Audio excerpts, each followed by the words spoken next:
Praise the Lord. പ്രിയമുള്ളവരെ, കർത്താവായ യേശുവിന്റെ നാമത്തില് എല്ലാ പ്രിയപ്പെട്ടവർക്കും സ്നേഹവന്ദനം. പ്രിയമുള്ളവരെ, ഇന്ന് ഈ നല്ല പ്രഭാതത്തില് വലിയവനായ ദൈവത്തെ മഹത്വപ്പെടുത്തി ദൈവജനം ധ്യാനിച്ച് പ്രാർത്ഥിച്ച് പുതിയൊരു ദിവസം ആരംഭിക്കുവാൻ കർത്താവ് വീണ്ടും നമ്മെ സഹായിച്ചതോർത്ത് ഞാൻ ദൈവത്തെ സ്തുതിക്കുകയാണ്. ദൈവത്തെ ആരാധിക്കുന്ന ഒരു ദൈവവൈതലിനെ സംബന്ധിച്ച് അടങ്ങിയിരിക്കാനാവാത്ത വലിയൊരു ആഹ്ലാദ പ്രകടനമാണ് ആരാധനയിലെ സമയങ്ങൾ. സങ്കീർത്തനങ്ങൾ 150 അധ്യായം 4 വാക്യം ഇങ്ങനെ പറയുന്നു: തപ്പിനോടും നൃത്തത്തോടും കൂടെ അവനെ സ്തുതിപ്പി, തന്ത്രിനാദത്തോടും കുഴലിനോടും കൂടെ അവനെ സ്തുതിപ്പി. ദൈവത്തെ സ്തുതിക്കുന്നത്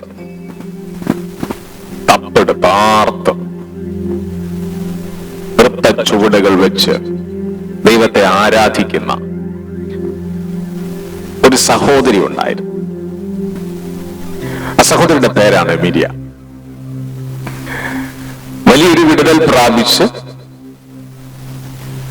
തങ്ങളുടെ മരുഭൂമി യാത്രയിൽ മുന്നോട്ട് വന്നതായിരിക്കുന്ന ഇസ്രായേൽ ജനത്തില് അവർക്ക് ലഭിച്ച വിടുതലിന്റെ സന്തോഷങ്ങൾ ആരാധനയിൽ അവർ പ്രകടമാക്കി.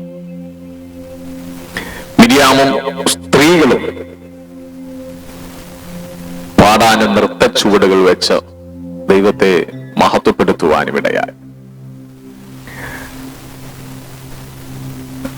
ഒരുപാട് വിടുതലുകൾ ലഭിക്കുന്ന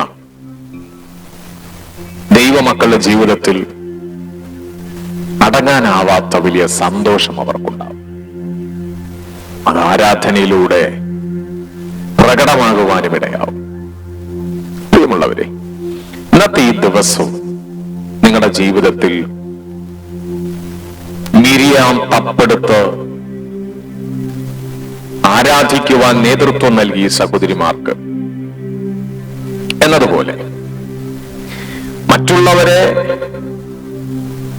അവരുടെ ജീവിതത്തിൽ ദൈവം കൊടുത്ത നന്മകൾക്ക് ഒത്തവണ്ണം അവർ ദൈവത്തെ ആരാധിക്കുവാൻ നിങ്ങളുടെ ആരാധന ഒരു പ്രചോദനമായി മാറ്റാൻ പരിശുദ്ധാത്മാവിന്ന് ആഗ്രഹിക്കുകയാണ്.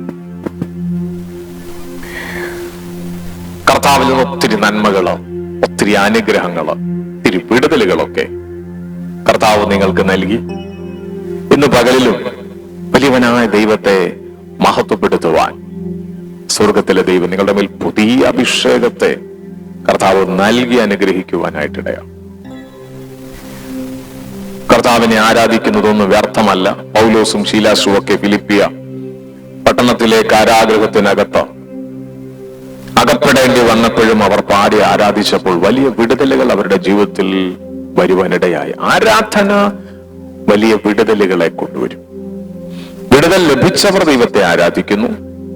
ആരാധിക്കുമ്പോൾ, സ്തുതിക്കുമ്പോൾ വിടുതൽ വെളിപ്പെടുന്നു. പ്രിയമുള്ളവരെ, അവസാനത്തുള്ള രക്തവും കാൽവരിയുടെ കുലത്തളത്തിൽ നൽകിയ നമുക്ക് പകരമായി മരിച്ച നമ്മുടെ കർത്താവ് യേശു നമുക്ക് നൽകിയ നിത്യജീവനെ ഓർക്കുമ്പോൾ എത്ര സ്തുതിച്ചാലും മതി വരികയില്ല. അതോടൊപ്പം ഭൂമിയിൽ ജീവിക്കുന്ന ഓരോ നാളുകളും വേണ്ടുന്നതായ എല്ലാ അനുഗ്രഹത്താലും അവൻ നിറയ്ക്കുന്നു. അതിനായി ദൈവത്തിന് സ്തോത്രം ചെയ്യാം, അവനെ ആരാധിക്കാം. ദൈവസന്നിധിയിൽ നമുക്ക് പ്രാർത്ഥിക്കാം. സന്തോഷ പ്രകടനം പ്രകടമാക്കുന്ന നിലകളിൽ ആരാധന വെളിപ്പെടാം. ദൈവം സഹായിക്കട്ടെ. ഒരു ഫുട്ബോൾ പ്രേമി ഫുട്ബോൾ കളി കണ്ടുകൊണ്ടിരിക്കുമ്പോൾ താൻ ഇഷ്ടപ്പെടുന്ന ടീം ഗോൾ അടിക്കുമ്പോഴുണ്ടാകുന്ന ഒരു ആഹ്ലാദ പ്രകടനമുണ്ട്. എന്നതുപോലെയാണ് ദൈവത്തിന്റെ സന്നിധിയിലേക്ക് ആരാധനയുമായി ബന്ധപ്പെട്ട് നാം അടുത്തു വരുമ്പോൾ നമുക്ക് നൽകിയ ദൈവിക നന്മകളും അനുഗ്രഹങ്ങളും ഓർക്കുമ്പോഴുള്ള സന്തോഷ പ്രകടനം അത് പിടിച്ചു നിർത്താൻ കഴിയാത്ത ഒന്നായി മാറി. മതിമറന്ന് പൂർണ്ണ ഹൃദയത്തോടെ ദൈവത്തെ ആരാധിക്കുവാൻ കർത്താവ് കൃപ ചെയ്യും. കർത്താവ് നിങ്ങളെ അനുഗ്രഹിക്കട്ടെ. ഈ പകലിലും നിങ്ങൾക്ക് വേണ്ടുന്ന ദൈവത്തിന്റെ അത്ഭുത അനുഗ്രഹങ്ങൾ വെളിപ്പെടും. ആരാധനയിൽ വലിയ ദൈവിക അഭിഷേകം നിങ്ങളുടെ ജീവിതത്തിൽ വീണ്ടും ചലിക്കും. മതിമറന്ന് ആരാധിക്കുവാൻ കർത്താവ് നിങ്ങളെ സഹായിക്കും. ആരാധനയിലുള്ള നിങ്ങളുടെ സന്തോഷം പ്രകടമാക്കാൻ പരിശുദ്ധാത്മാവ് നിങ്ങളെ സഹായിക്കും. വലിയൊരു സമാധാനവും സന്തോഷവും നിങ്ങളുടെ ജീവിതത്തിലേക്ക് ആരാധനയെങ്കിൽ കർത്താവ് വീണ്ടും നൽകാൻ പോവുകയാണ്. കർത്താവ് നിങ്ങളെ അനുഗ്രഹിക്കട്ടെ. ഒരുമിച്ച് പ്രാർത്ഥിക്കാം. സ്വർഗീയ പിതാവേ,